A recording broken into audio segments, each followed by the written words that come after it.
છે, એક એમની અસ્મિતા ઉપર આજે લાંછન લગાવ્યું છે, એવા રૂપાલાને આ ધરતી પર તો શું એના દેશમાં, આપણા દેશમાં કે એના જે તે વિસ્તારમાંથી પણ એને કરવાનો વારો આવ્યો છે. આપણી અસ્મિતાની પર એમણે આંગળી ચીંધી છે. શું માતાઓ બહેનો આજે આપણે ઘરમાં જ્યારે બેસી છે ત્યારે ક્ષત્રિયોને આપણે ઘૂંઘટમાં રહ્યા છે, એ ઘૂંઘટની અંદરથી આપણે જ્યારે બહાર લાવ્યા છે તો હું ક્ષત્રિયોને આહ્વાન કરું છું, કાલે જે કોઈ પણ ભાઈઓ બહેનો કે ઘરે બેઠેલા પિતાઓ હોય તો જે પોતાનો દીકરો જો કાલે રાજકોટ જશે તો એને તિલક કરજો, સાસુ હોય તો વહુને તિલક કરજો અને માતા હોય તો દીકરાને તિલક કરજો. સાથે બધું પણ આપજો એમને કે મારો દીકરો રસ્તામાં ભૂખ્યો નહીં રહે. એ એક લડાઈ ઉપર જાય છે. આ લડાઈ કોઈની નહીં, એક લડાઈ અસ્મિતાની છે. એ લડાઈ આપણે જીતવાની છે. કોઈ પણ ક્ષેત્રમાં જાઓ, અત્યારે આપણને દરેક જગ્યાએ, દરેક રાજ્યમાંથી, દરેક જિલ્લાઓમાંથી આપણને 18 વર્ણની અંદરથી આપણને સમર્થન મળ્યું છે. એ દરેકે 18 વર્ણોના આગેવાનોને પણ હું અહીંયાથી વંદન કરું છું અને આજે અહીંયા ઉપસ્થિત જે કોઈ પણ ભાઈઓ સ્વયંભૂ એમની કમિટીને પણ ધન્યવાદ આપું છું. આપણે ફક્ત ને ફક્ત એક મેસેજથી જો આટલી મહિલાઓ અને આટલા બાપુઓ ક્ષત્રિયો અહીંયા જો ઉપસ્થિત થતા હોય તો વિચાર કરો રાજકોટની અંદર કેટલી સંખ્યા ઉમટશે. કોઈએ કંઈ પણ ચિંતા કરવાની જરૂર નથી. રસ્તે રસ્તે બધી વ્યવસ્થા થશે. આપણા ભાઈઓ આપણી જોડે છે, માતાઓ જોડે છે, કોઈએ પણ કંઈ ડરવાની જરૂર નથી. વચ્ચે વચ્ચે પ્રશાસન પણ હશે. પ્રશાસનને મારે ખાસ કહેવાનું કે અમે ભાઈઓ, અમે દીકરીઓ, અમે માતાઓ અમારી અસ્મિતાના લીધે લડીએ છીએ. તેમને તમે કોઈ હાથ ન અડાડતા. જો હાથ અડાડો તો ક્ષત્રિયોને છોડે નહીં. મહેરબાની કરીને જે કોઈ પણ મહિલા સશક્તિકરણના જે નીકળે છે કાલે પોતાની અસ્મિતા માટે, તો મહિલા પ્રશાસનને અમારી ખાસ વિનંતી છે કે કોઈ પણ માતા બહેનોને તમે હાથ નહીં અડાડતા. અત્યારે આપણે જોઈએ છે કે ઘણી જગ્યાએ એવા વિડિયો વાયરલ થતા હોય છે કે ભાઈ આપણી આ સાથે આ નથી, આપણી સાથે આ નથી. બધા જ આપણી સાથે છે. પાપનો ગળો ફૂટ્યો છે, ફૂટીને જ રહેશે. એટલે આવતીકાલે મોટી સંખ્યામાં, આનાથી પણ વધારે જો આપણે સાબરકાંઠામાંથી, સાબરકાંઠા ગઢ છે, ક્ષત્રિયોનું ગઢ છે, વીરોનું ગઢ છે. અહીંયાથી આપણે દરેક રાજપૂતોને હું અહીંયાથી આહ્વાન કરું છું કે કાલે રાજકોટમાં મોટામાં મોટી સંખ્યાઓ અહીંયાથી આવે, મહિલાઓ પણ સાથે આવે. કોઈએ પણ કંઈ ડરવાની જરૂર નથી. ત્યાં આજે અહીંયા જે સંમેલન થયું છે એવું ત્યાં સંમેલન થવાનું છે, પણ આપણે 14 તારીખ એટલે કે કાલે દરેક આપણે ત્યાં રાજકોટ જવાનું છે અને રૂપાલાને આપણે ખબર પાડવાની છે કે હવે પછી કોઈ પણ સિંહણના મોઢામાં હાથ નહીં નાખતો. અસ્તુ. જય માતાજી. ખૂબ ખૂબ આભાર. ગાંધીનગરવાળાએ આપણે ના પાડી છે કે પુરુષોત્તમ રૂપાલાની ટિકિટ કાપવાનું અમારા હાથમાં નથી. એટલે આપણો અવાજ દિલ્હી સુધી પહોંચવો જોઈએ. ફરીથી ભારત માતા કી જય, જય ભવાની, રાષ્ટ્રીય અસ્મિતા સંમેલનમાં પધારે ગુજરાત રાજપૂત સંગઠન સમિતિના હોદ્દેદારશ્રીઓ, મહાકાલ સેનાના હોદ્દેદારશ્રીઓ, કરણી સેનાના હોદ્દેદારશ્રીઓ તેમજ ગુજરાત સાબરકાંઠા અરવલ્લી જિલ્લાના ક્ષત્રિય ભાઈઓ તેમજ અન્ય સમાજના આગેવાનો પણ આપણને સાથે સહકાર આપવા માટે આવેલા છે. એ સર્વેને હું મારી જય માતાજીની કરું છું.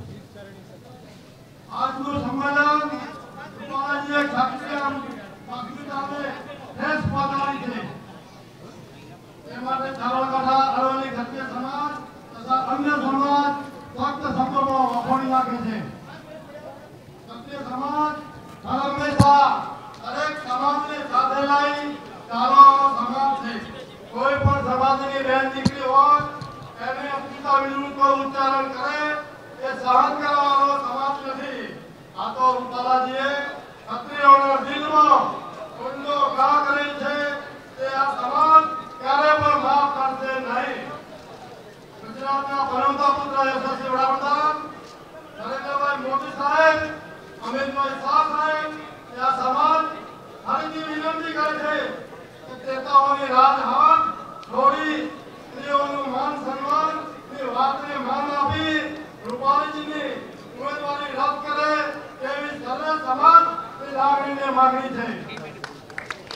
સંમેલન કોઈના દ્વારા ઊભું કરેલું સંમેલન નથી, પરંતુ ભારતીય વિચારોના કારણે દરેકના દિલમાં પડેલા ડાઘના કારણે કાયમ ઊભું થયેલું સંમેલન છે. ક્ષત્રિય સમાજ રૂપાલાની ઉમેદવારી કરવાની માંગ પર અડગ છે. તેના બદલામાં પણ ક્ષત્રિય સમાજે કઈ માંગણી નથી કરી. આજથી સુધી ક્ષત્રિય સમાજ તેને શોભે તે રીતે શિસ્તમાં રહી પોતાની લાગણીને માંગણી રજૂ કરે છે.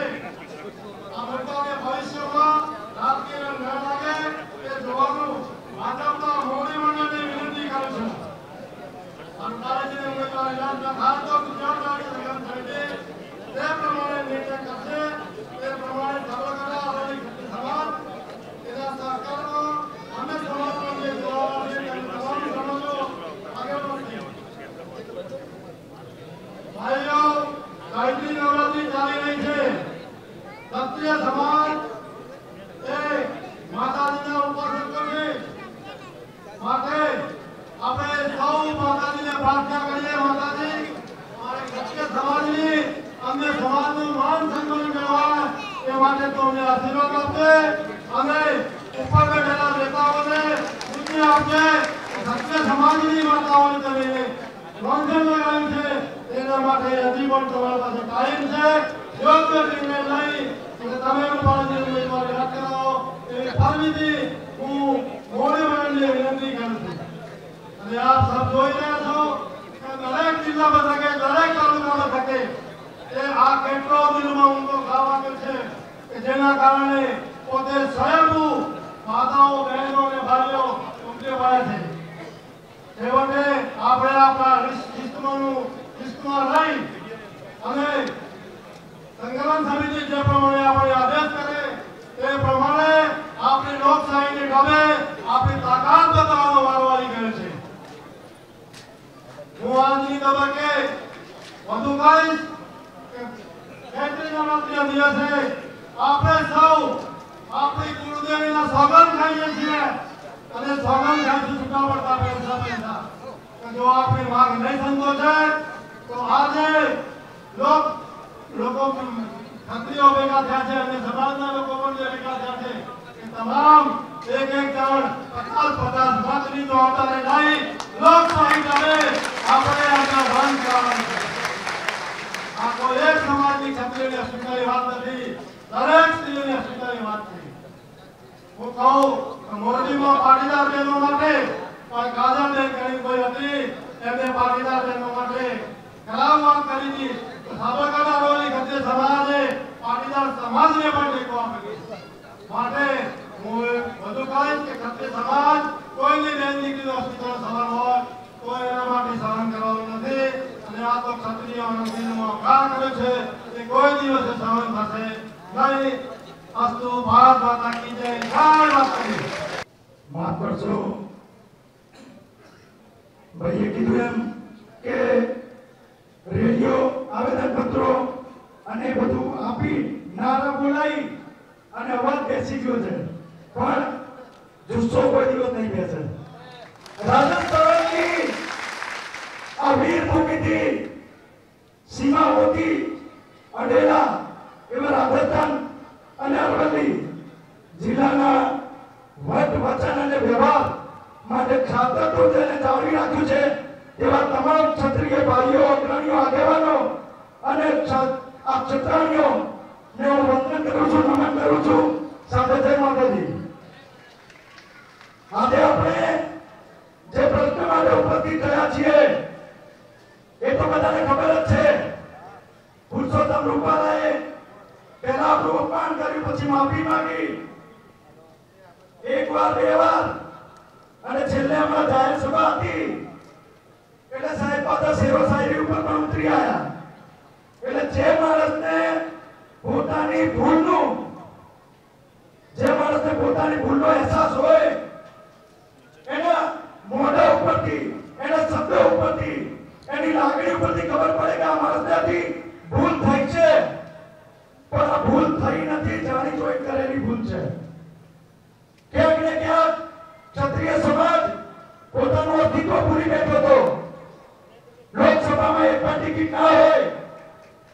ગઈ લોકસભા પહેલા જ્યારે વડાપ્રધાન ગુજરાતમાં આવતા હોય અને એમણે રજવાડાના મ્યુઝિયમ બનાવવાની જાહેરાત કરી હોય અને અત્યાર સુધી ઈંટ પણ ના મૂકી હોય, વિધાનસભામાં આપણી ટિકિટો કાપવામાં આવતી હોય, એક પણ મંત્રી પદ આપવામાં આવતું હોય અને તોય ક્ષત્રિય સમાજ શાંતિથી પોતાના કામ ધંધામાં વ્યસ્ત હોય તો આનાથી બીજું શું થાય?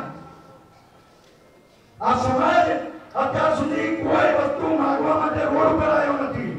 562 રજવાડા હોય કે 1947 પહેલા તમે જોઈ લો, જો 21 સાતબાર એ સિંહ વગરની હોય તો આટલું બધું અમે આપ્યું અને તન મન ધનથી સમર્પિત કર્યું છે. એ પછી પણ જે લોકો એ જમીન ઉપર રોજગારી કરી, ખેતી કરી અને પોતાનું ગુજરાત ચલાવે છે એમને કોઈ દિવસ કોઈ ક્ષત્રિય નડ્યો નથી. આટલું બધું દેશ આગળ વધે, રાજ્ય આગળ વધે એવું સમર્પણ કર્યું હોવા છતાં પણ જો ક્ષત્રિયને અન્યાય થતો હોય તો પણ એ ક્ષત્રિય બહાર આવ્યો નથી, રોડ ઉપર નથી આવ્યો. પણ જ્યારે ક્ષત્રિયના ધૈર્યની પરીક્ષા લેવામાં આવી અને જ્યારે અસ્મિતાની વાત કરવામાં આવી અને ક્ષત્રિય સમાજનો એક જ નારો છે કે સ્વાભિમાન સાથે કોઈ દિવસ સમાધાન ના હોય. અને સ્વાભિમાન ઉપર જ્યારે એક પ્રહાર કરવામાં આવ્યો કે રાજા રજવાડાઓ વિધર્મીઓ સામે ઝૂક્યા અને રોટી અને બેટી વ્યવહારની વાત કરવામાં આવી તો હું આપને પૂછું છું કે આપણે તો બાજુમાં જ છે, પથ્થર ફેંકીને દૂર ક્યાં પડે કે આપણો રાણો એ સ્વતંત્રતાનો એક પર્યાય છે. મહારાણા પ્રતાપે ક્યારે સ્વાધીનતા સ્વીકારી હતી એનો મને જવાબ આપો. ક્યારે કોઈની સામે નમ્યા હતા? એટલા પ્રવચનો, એટલી લાલચ કે અડધું ભારત તમારું. પણ એ રાણાની બીક એવી હતી ને કે એનો દુશ્મન રાતે પણ ઊંઘી નતો શક્યો. તો આપણા સમાજમાં એક દુશ્મન છે, એને પણ રાતે ઊંઘ ના આવી જોઈએ. અને બીજો રોટી અને બેટી વ્યવહાર. એવી ક્ષત્રિયો કે જેમણે પોતાના શરીરની રાખ, શરીર તો ઠીક છે પણ શરીરની રાખ પણ ના ઓળખાય એટલા માટે ભરભરતા અગ્નિમાં પોતાની જાતને ભૂમિ હજારોની સંખ્યામાં આપણા સમાજની, આપણા ધર્મની અસ્મિતા બચાવવા માટે જો આટલું મોટું બલિદાન આપ્યું હોય અને એ બલિદાન ઉપર જો પ્રશ્ન ઉપસ્થિત થતો હોય કે રોટી અને બેટી વ્યવહાર કર્યો, એક દાખલો બતાવો અમને. એક એવો દાખલો બતાવો અમને કે અંગ્રેજો સામે અમે રોટી અને બેટી વ્યવહાર કર્યો હોય. અને આટલા મોટા આક્ષેપ સામે પણ જો ક્ષત્રિય સમાજ ચૂપ રહે તો પછી આપણે વિચારવું પડે. અત્યારે સાબરકાંઠા અને અરવલ્લી જિલ્લાના રાજપૂત ક્ષત્રિયોને હું વંદન કરું છું કે અત્યારે જ્યાં નજર જાય તેટલા સુધી માથા નજર દેખાય છે. એટલે આ સંખ્યા 25-30 હજાર નહીં પણ ક્યાંય પહોંચે. એટલે ખરેખર તમને બધાનો વંદન છે. કાર્યક્રમો માટે એએમટીએસઓ, એસટી બસો ગોઠવવામાં આવે છે અને એમાં એવું જ હોય છે કે આગળની સીટો ભરેલી હોય અને સ્વયંભૂ આવેલી પબ્લિક છે. એટલે મારા આગામી વક્તાઓએ તો ઘણું બધું કીધું છે પણ આવતીકાલે જ્યારે ક્ષત્રિય મહાકુંભ આપણું રણ મેદાન છે, રાજકોટ છે, અત્યારે કુરુક્ષેત્ર, ત્યાં આગળ એક મોટું મહાસંમેલન ક્ષત્રિયોનું યોજાવાનું છે. એ બાબતે ઘણા પ્રશ્નો અત્યારે ઉપસ્થિત થઈ રહ્યા છે. ઘણી એવી જાહેરાતો થઈ રહી છે કે આ જગ્યાએ જતી વખતે પોલીસ તમને હેરાન કરશે.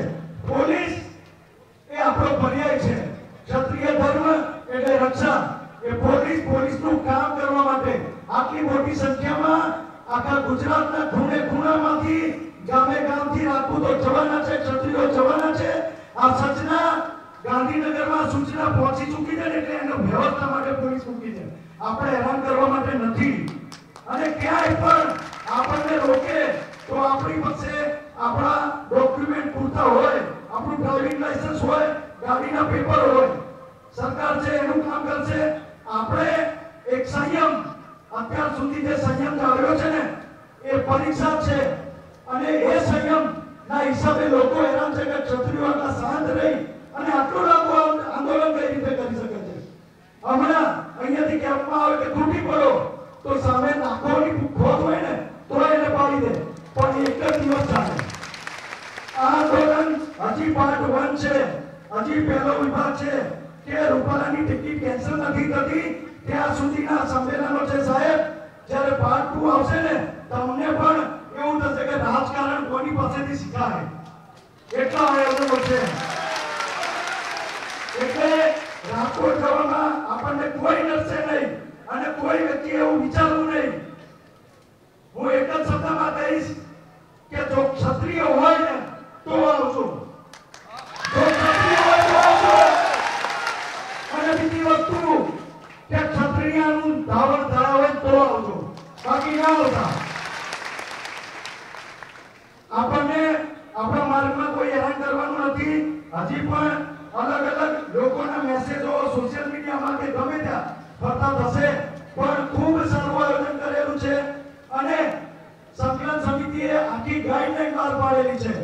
એ ગાઈડલાઈન મુજબ કોઈ પણ જગ્યાએ ક્યાંય પણ કોઈ તકલીફ પડવાની નથી. આપણી પરમિશન પણ લેવાઈ ગઈ છે. વિધાઉટ પરમિશન આપણે કામ કરતા નથી. અને અમદાવાદનું આયોજન તમને કહું 50 બસો અમે જાહેર કરી હતી, 50 બસો ફૂલ થઈ ગઈ છે. ગાડીઓ તો અસંખ્ય સંખ્યામાં જવાની છે. એટલે ગામે ગામથી જ્યારે લોકો આવતા હોય અને આંદોલનો ઉપર પ્રશ્નો ઉપસ્થિત થતા હોય કે આંદોલન કોઈ રાજકારણ ચલાવે છે, પાછળની સાઈડ રાજકારણ છે, આગળ અમે તો જે છીએ ઉગાડા છીએ, કોઈ આગળ નહીં કોઈ પાછળ નહીં. ક્ષત્રિયનો દીકરો હંમેશા જાતિમાં અભિનંદન કરે, કોઈની પક્ષે ના લડે. એટલે આ આંદોલન એ કોઈ એક વ્યક્તિ, કોઈ એક સંસ્થા કે કોઈ ચલાવતું હોય એવું છે નહીં. આ આંદોલન ગામે ગામ પકડી ગયું છે અને એને બંધ કરવાની કોઈની તાકાત છે નહીં. બીજી એક વસ્તુ કે આપણા ગામ ઉપર, ગામના ગેટ ઉપર જે બેનરો માર્યા છે એ બેનરો કોઈ અસંવિધાનિક નથી અને એમાં કોઈ જાહેર સૂચનાનો ભંગ થતો નથી. આપણે આપણા ગામનો ગેટ એ આપણી પ્રાઇવેટ પ્રોપર્ટી છે અને આપણો સમાજ સૂચન જાહેર કરી શકે છે. એટલે આપણે બેનર ઉતારવા આવે તો પોલીસને હાથ જોડીને વિનંતી કરવાની કે અમે આ સૂચના લખી છે, એ સૂચનાનું પાલન કરો, અમારી ગામની સૂચના છે. આપણા રાજકીય આગેવાનો પણ આવશે આપણને મનાવવા માટે ગામમાં કે એક રાજકીય આગેવાનને આગળ કરશે કે ભાઈ તમે લઈ જાઓ, એમની પણ પરીક્ષા થશે. પણ આપણા રાજકીય આગેવાનો જ્યારે ગેટ ઉપર આવે ને ત્યારે હાથ લઈને એમને હાથ પહેરાવી દેવાનો, બે હાથ જોડવાના કે ભાઈ આ તમે અમારા આદરણીય છો, આટલું તમારું સ્વાગત કરીએ છીએ, પણ આનાથી આગળ ના આવતા ચૂંટણી પતે આવજો, આપણે રોટલા કહીશું, બાકી આટલા પૂરતા થઈ નથી. એટલે આ દરેક રીતે આપણે લડવાનું છે અને વારંવાર આપણને ક્યાંક ના ક્યાંક રોકવામાં આવશે, પણ સંયમ ખોતા નહીં. ઘણા બધા ભાઈઓની પણ એવી ઈચ્છા છે કે આપણે કોઈ પણ હિંસક પ્રવૃત્તિ કરીએ, પણ કોઈ હિંસાથી અત્યારે હાલ લોકશાહીમાં કોઈ લડાઈ જીતા એવું નથી. આપણા આગળના વક્તાઓએ પણ કીધું છે કે લોકશાહીમાં માથા ગણાવવાનો અવસર છે અને આ વખતે હું આગળ કહેવા નહીં માંગતો, પણ આ પરિસ્થિતિ જોઈ અને ખબર પડતી જશે કે ક્ષત્રિય સમાજ સમજી ચૂક્યો છે. જે ક્ષત્રિયની પોતાના જીવન જરૂરિયાતની વસ્તુ લેવા ઘરની બહાર નહીં નીકળતી, એ પોતાનો ન્યાય લેવા જો અત્યારે રણ મેદાનમાં ઉતરતી હોય તો આપણા ભાઈઓએ વિચારવું જોઈએ કે મોબાઈલમાં ઘરમાં બેસી અને વિડીયો ક્લિપો ના જોવાય, પોતે પોતાની ઉપસ્થિતિ દરેક સભામાં આપવી જોઈએ. તમે પોતાના આનંદ માટે રાજસ્થાન જતા હોય, ઉત્તર પ્રદેશ જતા હોય કે ફોરેન જતા હોય તો આ તો ગુજરાતમાં સભાઓ થવાની છે. 100, 200, 500 કિલોમીટર કેટલા હશે? 5 ભાઈઓ 7 ભાઈઓ ભેગા થઈ જાઓ. આજે અહીંયા અરવલ્લી અને સાબરકાંઠા છે તો ગાંધીનગરના પણ કેટલાક ભાઈઓ આવ્યા છે. તમારો જુસ્સો વધ્યો છે તો એ જ રીતે તમારા બીજા જિલ્લાઓનો પણ જુસ્સો વધારો. હજી આ પાર્ટ 1 છે, પાર્ટ 2 માં આના કરતા ઘણા સંમેલનો વધારે કરવાનું છે. વધારે કઈ કહેતો નથી, બધા વક્તાઓએ કીધું છે, પણ આપણે સંયમપૂર્વક આટલી ગરમીમાં સમાજ માટે જે સમય નીકાળ્યો, જે બલિદાન આપ્યું, અત્યારે મોટામાં મોટું બલિદાન આપણે શાંતિથી બેસીએ એ જ છે. અને આ બલિદાન આપણે ઘણો લાંબો સમય આપવાનું છે. આપ સૌએ સમાજ માટે સમાજની ચિંતા કરી આપ પધાર્યા છો એ બદલ સૌનો ખૂબ ખૂબ આભાર. જય માતાજી, જય શ્રી માતા.